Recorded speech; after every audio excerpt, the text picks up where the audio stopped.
Para el día de hoy les traigo un pequeño análisis sobre la ópera prima de una escritora costarricense y les hablo de La Edad de Hierro de Victoria Marín Fallas. Victoria Marín Fallas es una escritora costarricense graduada por la Universidad de Costa Rica en Filología Clásica. Además es estudiante de la maestría en Literatura Clásica en la misma universidad. Además, está a cargo de la revista literaria Quimera. Es una de las editoras en dicha revista. También ha publicado en diferentes antologías y revistas literarias varios de sus textos. No obstante, su primer libro publicado es La Edad de Hierro, un poemario que gira en torno a las figuras clásicas, que más adelante en el análisis vamos a ver a profundidad. Este poemario lo ha publicado en la editorial mexicana Medusa. Muy bien.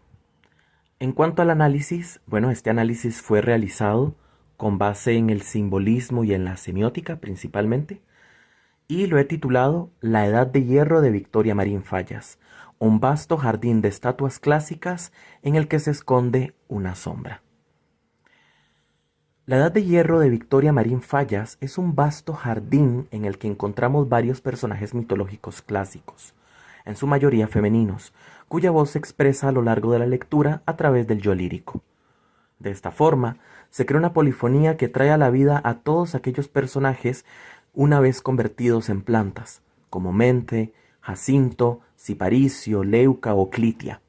Esta polifonía funge como una marca de la evolución que va atravesando el yo lírico, una especie de viaje de la heroína que crea un hilo conductor desde el primer poema hasta el último, una especie de mito autogenésico en el que el yo lírico debe encontrarse con su sombra y descubrir todo lo que alguna vez fue para renacer.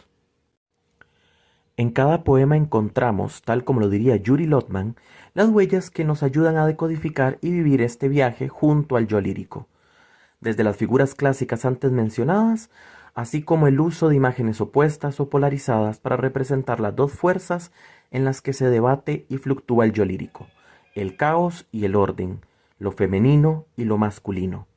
Esta dualidad se puede encontrar representada en los elementos del agua y el aire, femenino y masculino respectivamente, evidenciados especialmente en el poema 6, donde el yo lírico inicia haciendo referencia al agua.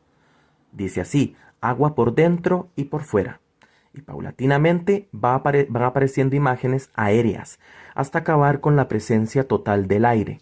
Así es como termina dicho poema: el viento anuncia la llegada de los padres.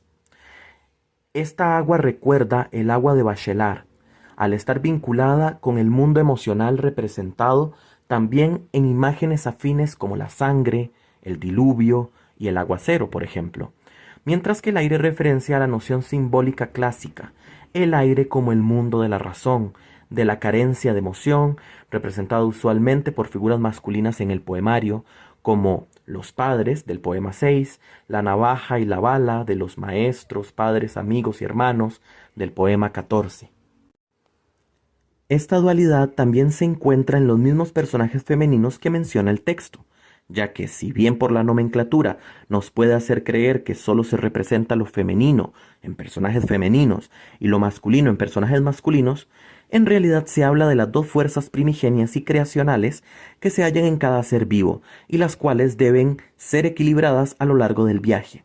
De esta forma, tenemos a los personajes femeninos de polaridad caótica, que rompen con el orden preestablecido y no se dejan subyugar, como por ejemplo Eva, Helena, Cleopatra, Salomé o Sekhmet, y los personajes femeninos de una polaridad no caótica, que perpetúan o encarnan el orden establecido, como Penélope, Inés o Beatriz.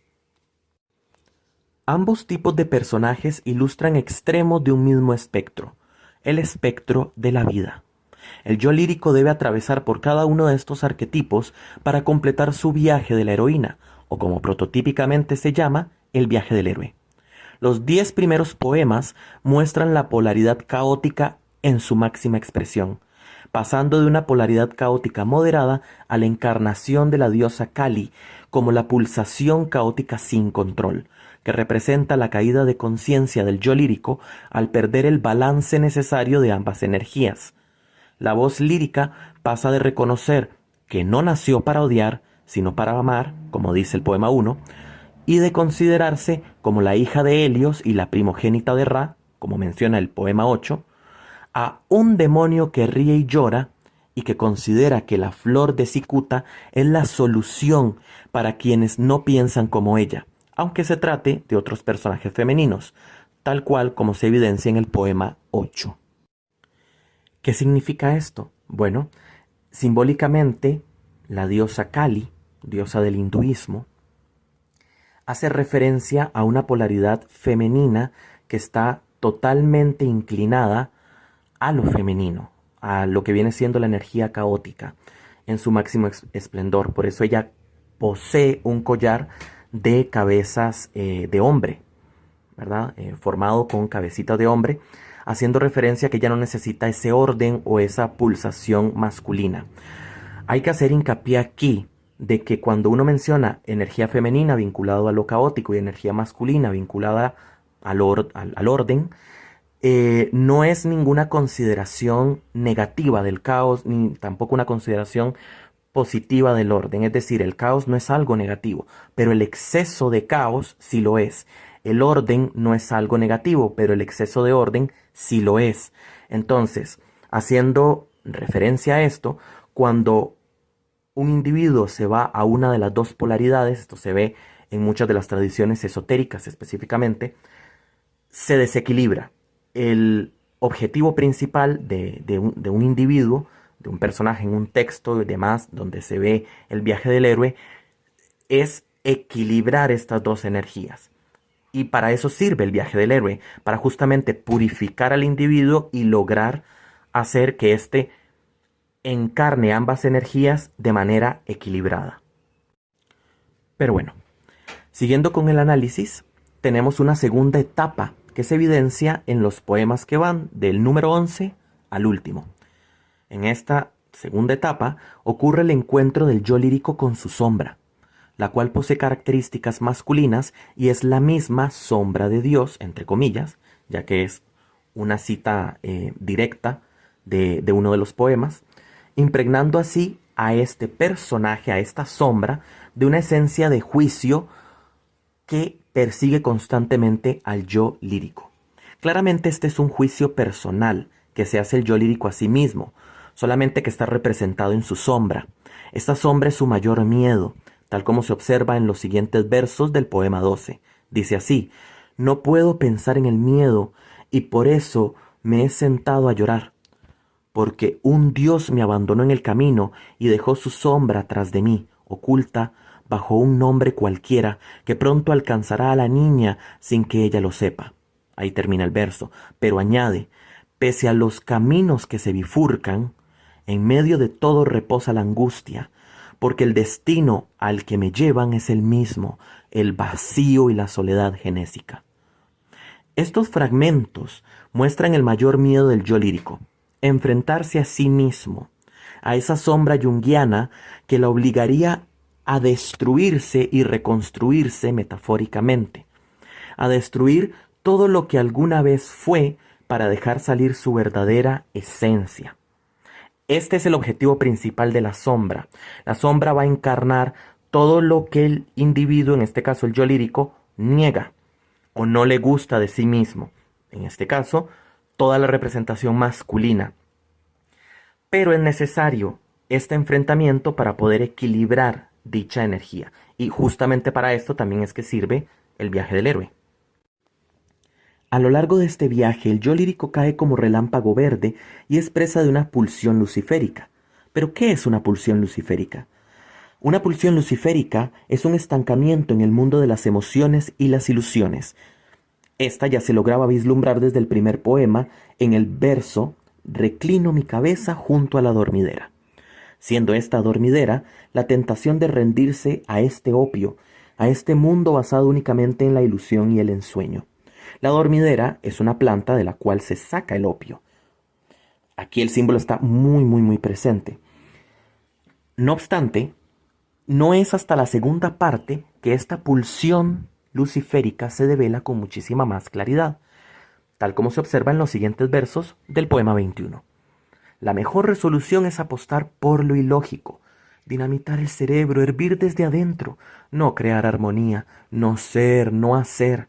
Abriría mi torso desaforadamente para que vieras la negra sangre, el vacío sin alma de tanto respirar y atragantarse con el banquete del filántropo.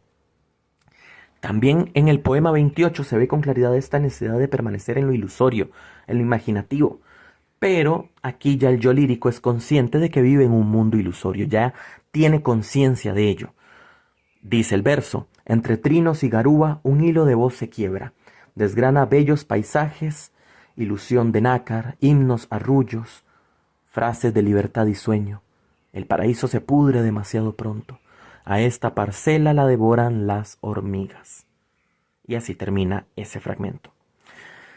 Y como el espejo mágico no da respuesta, tal como lo menciona en el poema 31, y lo único que se obtiene de refugiarse en la ilusión es perder la corona siendo vista como el poder sobre sí mismo, entonces el yo lírico finalmente logra completar el ciclo y finalmente encuentra su esencia, tal como se evidencia en el poema 34, el último poema, titulado Asfódeloi. En este último poema, el yo lírico reconoce quién era y que buscó el amor y la memoria en la comida de los muertos, pero ahora el espacio vacío es blanco. Ese pero ahora evidencia la aceptación del yo lírico de su presente y del camino que recorrió. Y ya no se niega a ser. Ahora simplemente es quien es. No es un arquetipo femenino en concreto, no se casa con una idea de cómo debe ser, sino todo lo contrario, simplemente es sin límites. Como cuando menciona el a veces soy otra en varias ocasiones y sin darle cuenta a nadie de ello, como lo menciona en los versos finales. Me agito como caña con su grano de sol en el vientre indisoluble, en paz inalcanzable, sin nada que decirte. Y con el verso, con el viento incrustado en la niebla, nos muestra el balance y la unión de ambas pulsiones o polaridades. El viento siendo lo masculino y la neblina, que es una forma del agua, representando lo femenino. Mientras que la primera parte, que va de los poemas 1 al 10, muestra un discurso más general, más relacionado con arquetipos extremos para englobar a las masas, normalmente a masas femeninas. La segunda parte nos muestra la transición que sufre el yo lírico hacia un afán más individual. Ya no posee la esencia de un colectivo, sino que da paso a su verdadera esencia, destruye su vieja identidad para dar a luz a quien realmente ha sido durante todo este tiempo. De esta forma, el yo lírico completa su edad de hierro, que puede vincularse con la edad oscura del imperio griego, ese periodo de decadencia en el que se inició con un colapso y dio vida a un nuevo mundo, tal como sucede con el yo lírico de este poemario. En síntesis, la Edad de Hierro de Victoria Marín Fallas es una ilustración perfecta del viaje del héroe, o del viaje de la heroína, si quisiéramos llamarlo de esa manera, ya que este yo lírico, que representa una fuerte voz femenina, lucha por encontrar su esencia a través de todas las nociones y pautas de lo que se supone debería ser según la sociedad o según algunos colectivos que se relacionan específicamente con lo femenino, como por ejemplo el feminismo, entre otras vertientes. Y esta lucha se ve claramente de inicio a fin, se ven todos los pasos, todos los niveles que va teniendo hasta el final. Así que es una lectura que recomiendo completamente. Otro valor agregado que tiene este texto es que es una poesía muy diferente a la que se está haciendo actualmente en Costa Rica. Una poesía que realmente resalta, no solo por el estilo, sino también por la rica utilización de figuras clásicas. Se sale de lo prototípico al utilizar este tipo de figuras que ya han sido utilizadas en el pasado, pero Victoria Marín Fallas le da aquí un refrescamiento a estas figuras y realmente es una delicia leer este poemario. Uno no puede parar de leerlo y más si va notando todos estos detalles, uno quiere saber más, uno quiere ver cómo culmina este viaje del héroe del yo lírico. Así que se los recomiendo completamente.